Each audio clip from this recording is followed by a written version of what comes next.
Assalamualaikum warahmatullahi wabarakatuh. Nama saya Fahruz Ali, STP MAGR, NEDN 0704048505. Saya dari Fakultas Pertanian, Program Studi Agroteknologi Universitas Merdeka Surabaya. Saya mengajar mata kuliah Teknologi Budidaya Tanaman Perkebunan. Mata kuliah ini ada di semester ganjil setiap tahunnya dengan bobot 3 SKS. Teknologi budidaya tanaman perkebunan ini mempelajari tentang budidaya tanaman perkebunan, di antaranya kopi, kakao, tembakau, cengkeh, tebu, dan sebagainya. Namun sebelum kegiatan belajar mengajar dimulai, saya sudah membuat konsep rencana pembelajaran semester atau yang disebut dengan RPS. Di RPS itu sendiri ada CPL, ada CPNK, ada deskripsi, ada reference, dan sebagainya. Pada CPL Prodi itu sendiri, yaitu yang pertama, menunjukkan sikap bertanggung jawab atas pekerjaan di bidang keahlian secara mandiri. Yang kedua, mampu menguasai dasar-dasar teoritis ilmu pertanian. Yang ketiga, mampu menguasai dasar-dasar konseptual ilmu pertanian. Yang keempat, mampu menguasai prosedur penyelesaian masalah dalam bidang pertanian berdasarkan ilmu pertanian. Yang kelima, mampu menguasai teori dan prinsip teknik budidaya pertanian, khususnya nanti di mata kuliah teknologi budidaya tanaman perkebunan. Yang keenam, menguasai teknik panen dan pasca panennya. Yang ketujuh, menguasai analisis kondisi lingkungan yang sesuai dengan suatu komunitas tanaman dan rekayasa tanaman dan media tanaman. Jadi nanti diharapkan CPL ini mahasiswa bisa menganalisis, khususnya nanti di tanaman perkebunan. CPMK sendiri itu ada beberapa CPMK selama 14 kali pertemuan. Yang pertama, mahasiswa memahami tentang pengertian tembakau dan jenis-jenis tembakau. Yang kedua, mahasiswa mampu melakukan budidaya tembakau mulai dari persiapan bibit sampai siap tanam. Yang ketiga, mahasiswa mampu memahami tentang pengertian budidaya kopi dan jenis-jenis pada kopi. Yang keempat, mahasiswa memahami tentang pengertian budidaya kopi dan jenis-jenis pada kopi. Yang kelima, mahasiswa mampu melakukan budidaya kopi, persiapan bibit sampai siap tanam, dan perawatan kopi. Yang keenam, mahasiswa memahami pasca panen kopi pada perlakuan sebelum panen dan perlakuan pasca panen atau sesudah panen. Yang ketujuh, memahami mahasiswa mampu melakukan budidaya kakao pada pembibitan serta perawatan dan pasca panen. Mahasiswa mampu melakukan budidaya karet mulai dari pembibitan, perawatan, dan pasca panennya. Jadi ini juga bagaimana nanti mahasiswa diharapkan bisa mampu melakukan budidaya karet mulai dari pembibitannya, perawatan, dan pasca panennya. Yang kesembilan,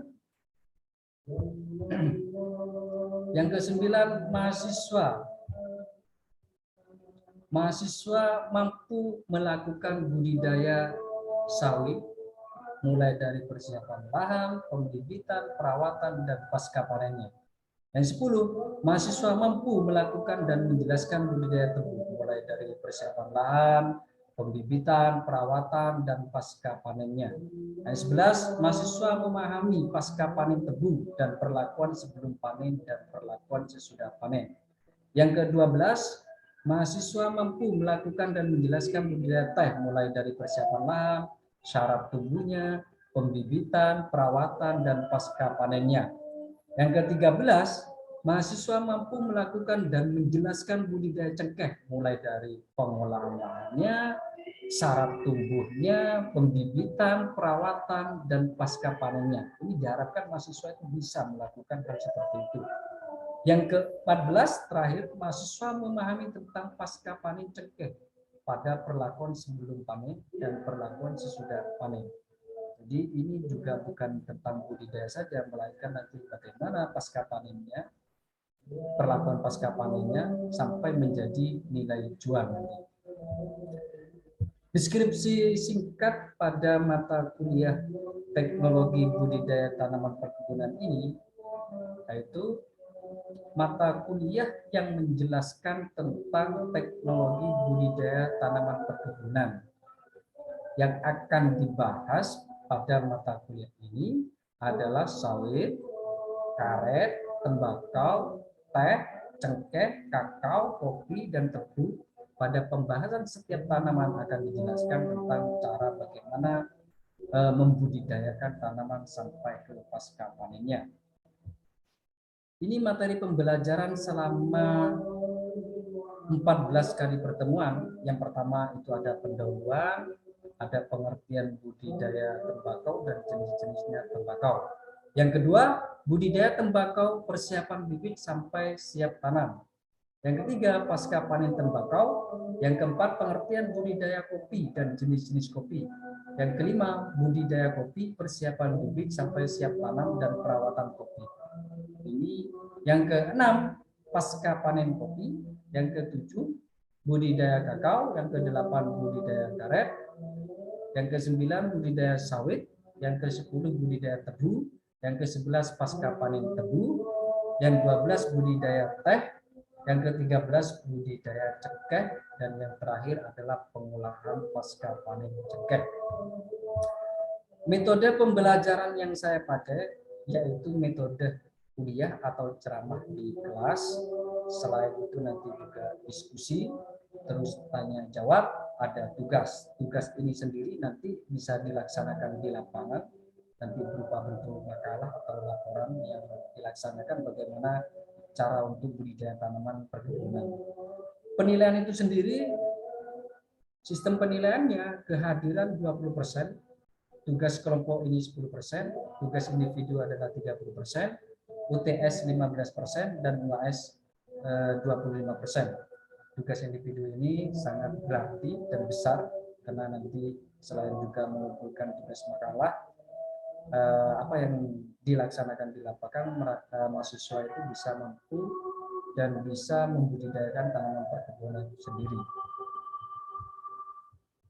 Referensi itu sendiri, kebetulan referensi utamanya yang harus dipakai oleh mahasiswa ini adalah yang pertama itu adalah buku saya sendiri, yaitu Mahrus Ali,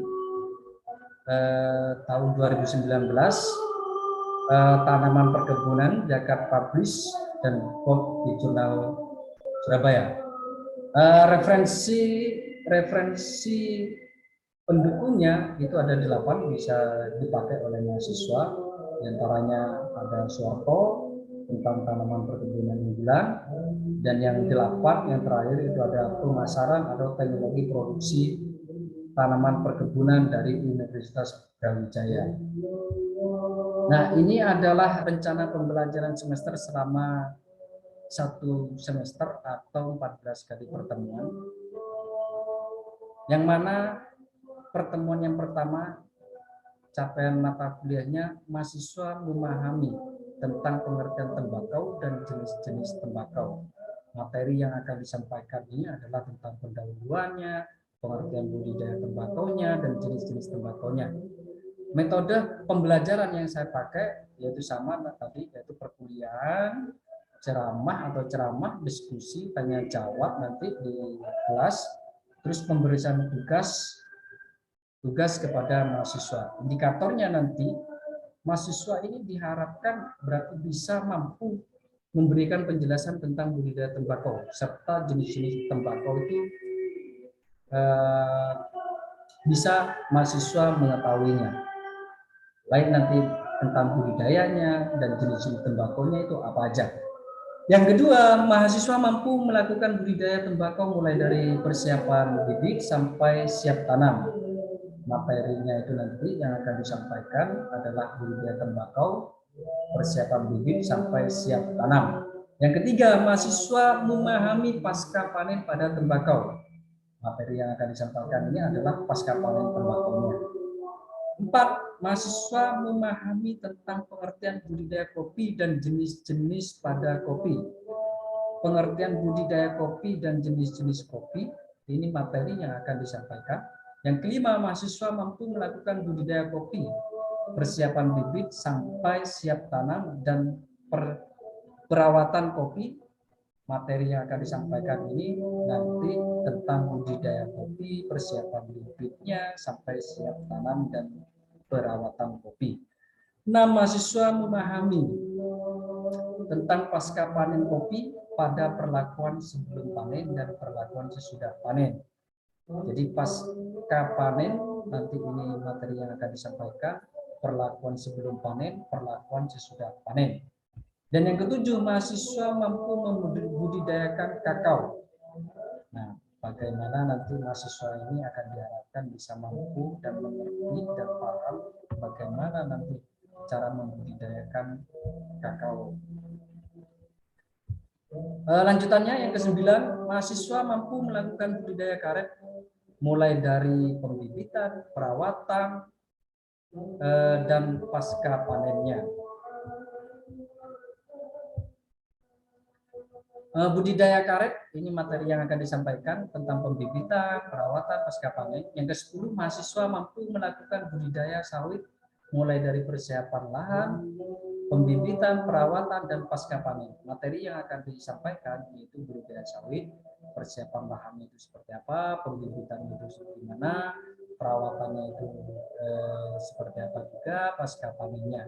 Metode pembelajaran juga sama, nanti akan disampaikan ceramah, diskusi nanti bersama. Indikatornya itu nanti mahasiswa itu bisa mampu menjelaskan tentang budidaya sawit itu sendiri. Yang 11, mahasiswa mampu melakukan dan menjelaskan budidaya tebu mulai dari persiapan lahan, pembibitan, perawatan, dan pasca panennya. Materi yang akan disampaikan itu adalah tentang budidaya tebu, baik nanti menjelaskan tentang persiapan lahan, bibit, perawatan, pasca panen. Yang 12, mahasiswa memahami pasca panen tebu pada perlakuan sebelum panen dan perlakuan sesudah panen. Nah, ini nanti materi yang akan disampaikan adalah pasca panen tebu. Yang ke-13, mahasiswa mampu melakukan dan menjelaskan budidaya tanaman mulai dari persiapan lahan, syarat tumbuh, pembibitan, perawatan. Materi yang akan disampaikan adalah budidaya teh. Diharapkan nanti mahasiswa ini bisa menjelaskan, tahu dan memahami budidaya teh itu seperti apa, syarat tumbuhnya itu seperti gimana, persiapan lahannya itu yang kualitas bagus dan cocok untuk teh itu seperti apa, terus perawatan pasca panennya. Yang terakhir, mahasiswa mampu tentang budidaya cengkeh. Sama nanti ini tentang syarat tumbuhnya, persiapan lahan, pembibitan, perawatan, dan sebagainya.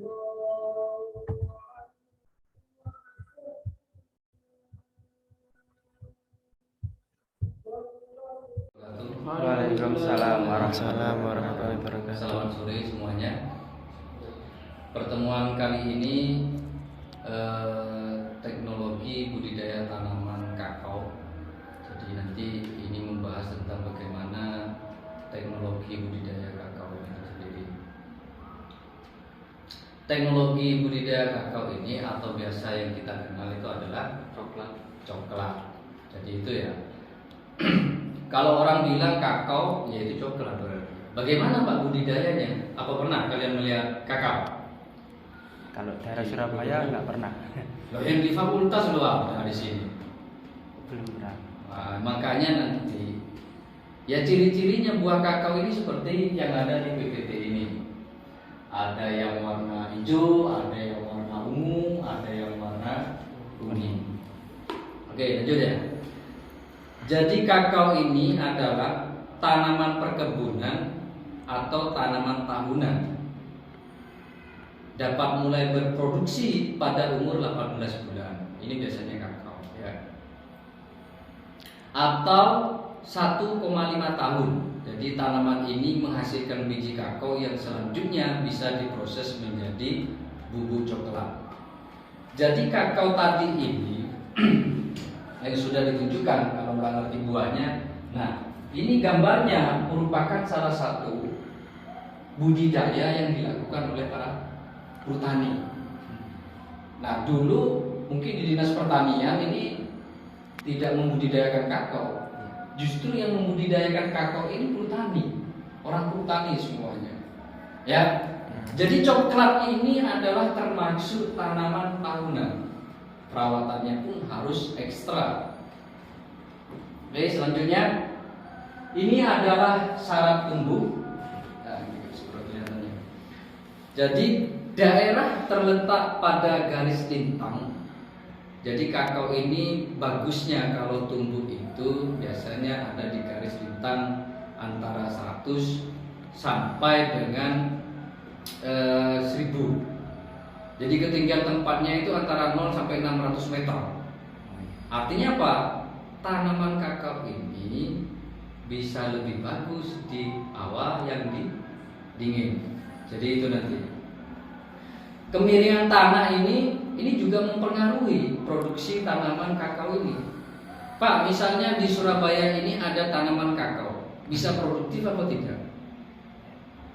Coba, kalian pernah nggak menjumpai di khususnya lah di jalan-jalan ataupun di pertanian kota Surabaya atau di tanaman yang ada di lingkungan kota Surabaya? Belum pernah ya? Belum pernah menjumpai. Ya, karena apa ya? Syarat tumbuhnya kakao ini kurang lebih ya tadi ketinggiannya curah hujannya sekitar 1.500 sampai 2.500. Nah, kemiringan tanahnya kurang dari 45%. Jadi rata-rata biasanya kakao itu banyak ditanam di lereng pegunungan biasanya. Kalau kalian pernah ke Banyuwangi, kalau di Madura belum ada memang kakao. Ada, Pak. Ya, yang ada ini sekarang dinas perkebunan itu menerapkannya di Blitar. Kebetulan kepala dinasnya itu temannya bapak gitu. Jadi mereka itu mencoba untuk menanam kakao di dataran rendah. Nah, ini bisa produktif atau tidak? Ternyata alhamdulillah lumayan juga hasilnya, sangat produktif dan sesuai yang diharapkan oleh dinas perkebunan itu tadi. Sifat-sifat kimia ini perlu juga kalian harus pahami, apalagi nanti kalian bagian di lapangan. Jadi tanah ini merupakan suatu faktor yang penting untuk tanaman. Jadi nanti misalnya walaupun bibitnya itu bagus, tapi sifat kimianya tidak diperhatikan, itu juga akan mempengaruhi terhadap tanaman. Makanya kan kayak di dinas kota Surabaya itu kan tanah urukan gitu. Iya. Pernah nggak kalian itu mereview tanahnya itu seperti apa, kimianya seperti apa? Nggak pernah kan? Terus pokoknya dianggar ditanduri ono anggaran dan sebagainya, ya kan? Nah, sifat kimia ini biasanya kadar bahan organiknya itu kurang lebih 3,5%. Ini juga perlu harus kalian pahami. Bagaimana Pak cara mengeceknya? Tanah itu nanti ada parameternya, ada alatnya nanti. Cara untuk punya kan dinas ya? Ya, punya Nah, tanah. itu nanti harus dilihat bagaimana sih kualitas tanahnya itu. Dan bahkan pupuk yang sudah dibuat itu pupuk kompos itu kan lumayan produktif gitu. Kapasitas tukar keton atau ini yang disebut dengan kejenuhan rasanya itu antara 35, yang nggak basah, yang nggak terlalu basah, yang nggak terlalu kering. Nah itu biasanya ada di lereng gunung gitu biasanya. Makanya kopi, terus kakao ini rata-rata oleh petani itu ditanam di pegunungan. Ya. Nah, bagaimana teknologi budidayanya Pak terhadap kakao ini? Nah, kita harus menentukan klonnya atau bibitnya dulu. Bagaimana sih nanti bibit yang bagus menurut kalian dan analisa kalian setelah dilakukan penelitian itu seperti apa bagusnya? dan lokasi dekat sumber air dan dekat dengan calon lahan penanaman kakao. Kadang juga harus mensurvei itu lahan ini sesuai apa tidak dengan kakao. Yaitu tadi bahan kimianya dicek dulu, kesuburan tanahnya. Oh ini kurang subur misalnya kalau ditanam kakao, harus diapakan? Diolah. Misalnya kandungan kimianya itu terlalu banyak. Kebetulan kemarin itu Bapak juga melakukan penelitian di Probolinggo tentang biomasa. Pemakaian petani biomasa itu terbesar juga ada di Probolinggo. Kenapa petani itu melakukan hal seperti itu? Karena ingin instan. Dan akhirnya produk-produk pertanian kita itu menjadi rusak, tidak tahan lama. Coba kalau dulu kalian itu pernah cerita dengan kakek-kakek kalian yang ada di desa, itu nggak ada ceritanya kayak sekarang ini, warna Magicom dan sebagainya. Bapak ini hidup di desa dulu, beras masih belum digiling ini. Nah itu dimasak oleh mbak saya itu. Nah itu loh, 2 hari 3 hari, padahal itu masih ada di kandangnya. Ya nggak basi, masih enak. Dan rasanya kuno. Ciri khas dari tanaman tersebut masih ada begitu dimasak, harum dan sebagainya. Nah kalau sekarang enggak. Sekarang semuanya itu kepingin instan. Ini nanti adalah suatu evaluasi terhadap kalian nanti sebagai pekerja di dinas dan sebagai lulusan pertanian nanti. Bagaimana bisa mengatasi hal tersebut? Bagaimana cara untuk mengatasi hal tersebut? Seperti apa kalau langkah kalian itu? Karena ini kan sudah biasa nih di lapangan. Bagaimana langkahnya? Jangan kalian itu di lapangan hanya kerja saja mengikuti perintah, tapi harus punya inisiatif, harus punya inovatif. Itu sebenarnya. Tanaman ini ternyata tidak cocok Pak, karena tanahnya ini. Ini loh tanaman ini yang cocok. Nah harus kayak gitu kalian. Jangan siapa tanam rusak kalian. Nanti kalau nggak nurut gaji saya, boleh kalian menolak, asalkan itu ada alternatifnya atau jalannya, gitu deh. Nah, siapkan tanah pasir dan pupuk kandang dengan perbandingan 1:1:1. Ngerti? Maksudnya ini misalnya kalau dibilang 1:1. Nah, ini merupakan pupuk yang perlu kalian siapkan itu. Nah, analisa di lapangan juga seperti itu. Kalian harus menanamnya. Ini misalnya bagaimana kalau 1:1 misalnya, produktif atau tidak? Nanti akan dicek hasil tanahnya itu bagaimana. Nah, polybag ukuran 20x30. Jadi nanti tanaman kakao ini diletakkan di polybag yang ukuran 20x30. Beri lubang dengan diameter 1, cm sebanyak 18 lubang. Tujuannya kenapa? Kok polybag itu harus dilubangi? Ada nggak kalian beli polybag yang nggak pernah dilubangi? Iya ada. Ada. Iya. Kan berarti kalian harus Dilubangi. Kenapa tujuannya? Biar airnya keluar. Agar tidak terjadi pengendapan air di polybag ini. Karena kalau terjadi pengendapan air, tanaman ini akan busuk dan mati. Kok bisa mati Pak? Ya kakean air lah. Sampai coba minum 1 tahun nggak mati.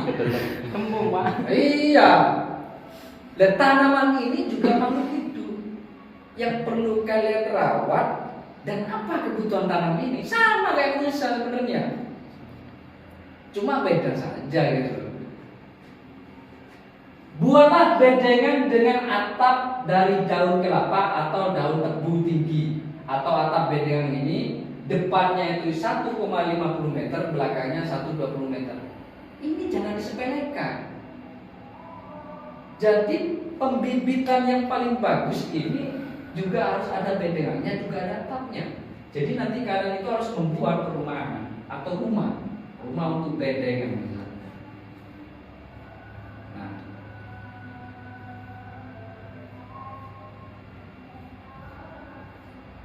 Tujuannya kenapa harus ada seperti ini?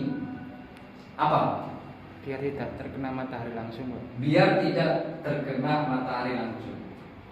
Matahari yang masuk sekitar 30 sampai 50. Artinya menjaga matahari sinar. Kalau misalnya jam 12 itu kan kalau musim kemarau panasnya luar biasa. Kalau pas musim kemarau.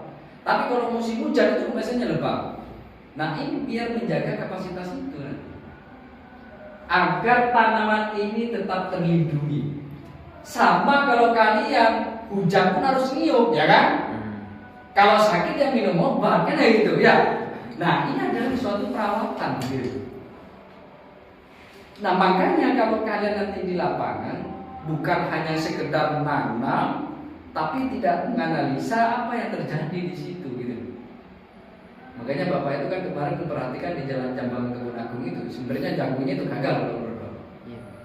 Kenapa gagal? Karena tanah. Karena tanahnya itu. Tanah. Karena tanahnya. pH-nya kurang. Nah, itu karena tanahnya dan pupuknya juga kurang di situ. Itu karena tanah urukan. Sebenarnya penelitian itu sudah dilakukan di sini bahwa tanah perkotaan Surabaya ini sebenarnya bagus asal ada tambahannya. Misalnya tadi kayak pupuk kompos dan sebagainya, pupuk bioci buatan, itu juga harus produksi gitu. Nah, ini fungsinya kalian juga harus mengetahui apa yang akan dilakukan di lapangan, bukan hanya menuruti perintah atasan. Nah, misalnya gini, kalau kalian tidak paham, boleh, Pak, kenapa harus tanaman ini, Pak? Nah, mungkin atasannya itu sudah mempunyai dan sudah menganalisa kalau tanaman ini sudah bagus dan cocok di tanah itu, gitu. Lebih-lebih nanti tentang teknologi budidaya kakao ini atau coklat, ya. Ini memang perlu perlakuan khusus karena hamanya ini nanti luar biasa nanti. Nanti hama ada tersendiri. Oke, lanjut. Nah, ini susunan polybag yang telah di media atau dibuat atap dengan jarak antara polybag 15 cm sampai 15 kali cm. Lakukan penyiraman tiap hari atau kondisi cuaca dan lakukan pemupukan antara minggu dengan pupuk urea 2 gram atau bibit. Jadi nanti kalian itu harus melakukan pemupukan. Artinya anak kecil itu perlu makan gitu. Bagaimana cara makannya anak kecil itu? Ya harus dijaga jadwalnya. Kalau terbiasa memberikan makan pagi, ya di pagi nanti kasih makan gitu. Kalau misalnya nanti sore yang makan, ya kasih sore. Yang jelas sore, pagi itu biasanya anak juga makan. Sama dengan bibit kakao ini juga diperlakukan seperti itu gitu. Disiram, artinya kan minum, dikasih pupuk, itu kan asupan namanya. Nah, terus atap bedengan ini dibuka secara bertahap pada umur bibit 2 minggu. Karena kenapa 2 minggu ini sudah wajar dan bisa dibuka atap ini? Kenapa? Tanaman ini sudah umur 2 minggu misalnya.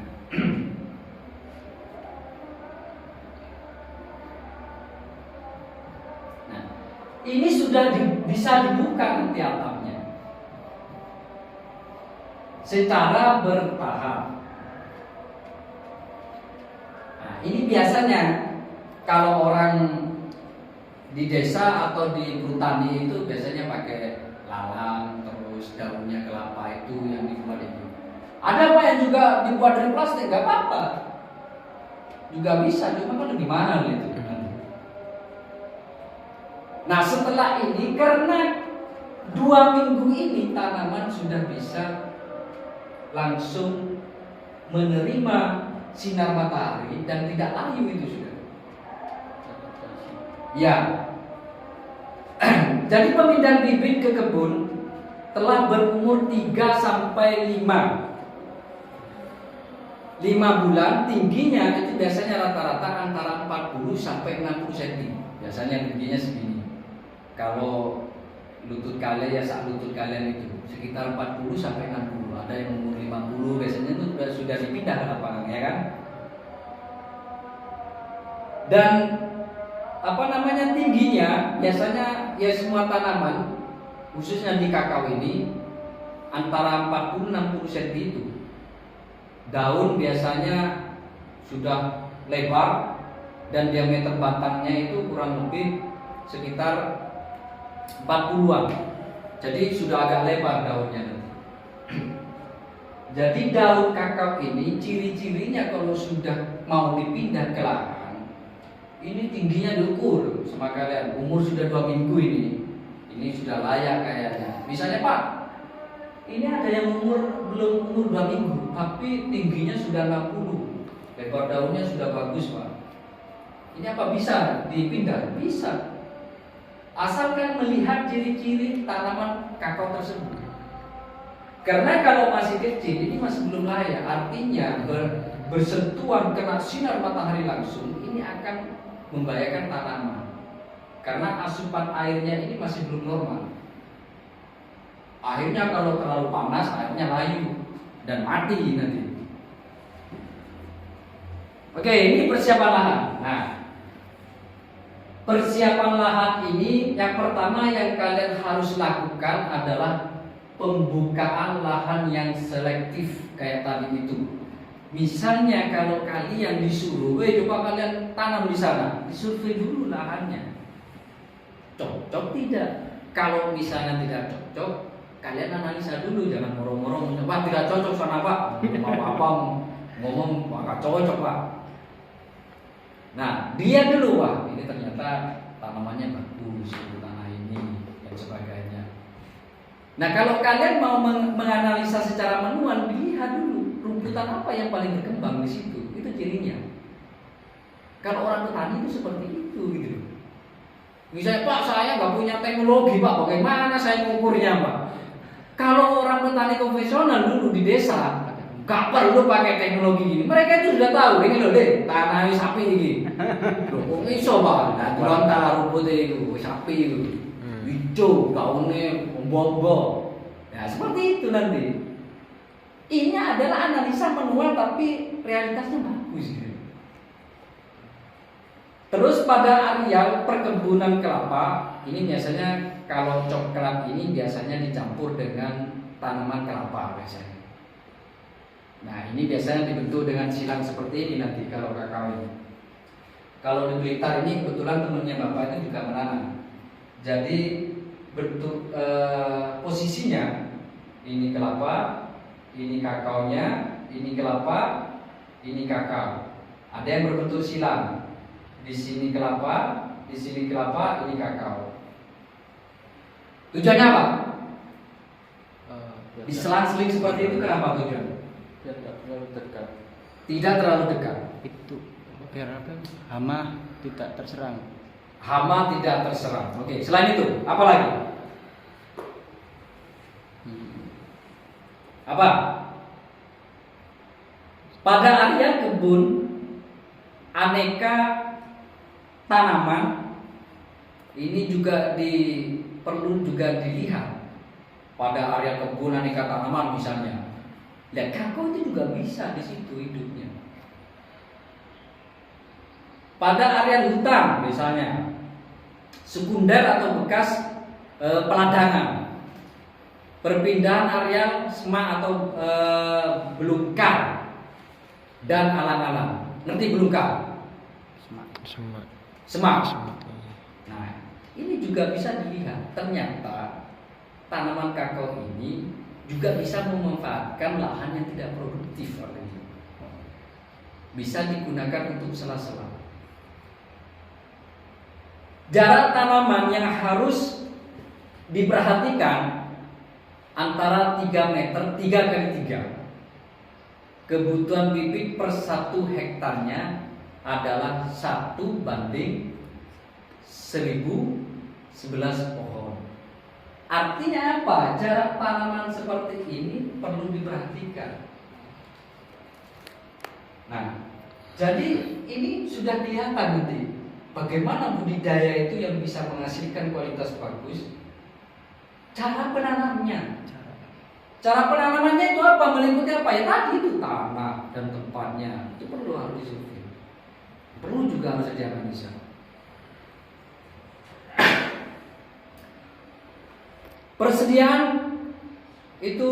Persediaan sulamnya itu kurang lebih 20% atau sama dengan 222. Kelihatan ya? Wah, tulisannya hitam soalnya. 4. Nah, 222 pohon. Artinya nanti ini jumlah keseluruhan pohon atau yang dibulatkan. Artinya tanaman dengan tanaman yang lainnya itu sekitar 222 pohon. Makanya coklat ini banyak yang disela-selakan kepada tanaman yang lainnya. Kalau sekarang itu banyak, kalau kalian itu pernah ke Banyuwangi, Jember, Bali dan sebagainya, itu ditaruh di kopi, sengon, biasanya itu seperti itu. Ya, pernah kan? Jadi kalau kalian pernah kunjungan atau gimana nanti itu bisa tahu itu. Selanjutnya itu 4 kali 2 meter kebutuhan bibit per 1 hektarnya adalah 1.250 pohon. Jadi 4 kali 2 ini kalau tanahnya ini juga perlu kalian menganalisa tanaman seperti ini. Jangan muru-muru ditanam, kebutuhan tanamannya sekian, pokoknya tandur aja, gak karuan airnya. Lah kalau hasilnya tidak bagus, kalian jangan heran. Karena perlakuan dari awal itu sudah salah gitu. Sama nanti begitu kalian melakukan skripsi ataupun analisa ataupun nanti praktek, itu juga perlu dipertimbangkan kalian. Ini loh tanahnya ini sekian hektar. Berapa sih yang bagus tanaman itu yang produktif untuk tumbuh? Misalnya kalau sayur bisa, gak apa-apa. Bukan tentang budidaya tanaman perkebunan aja, kakao. Jadi dia ini banyak, ada kopi, teh, cengkeh, itu juga tanaman perkebunan.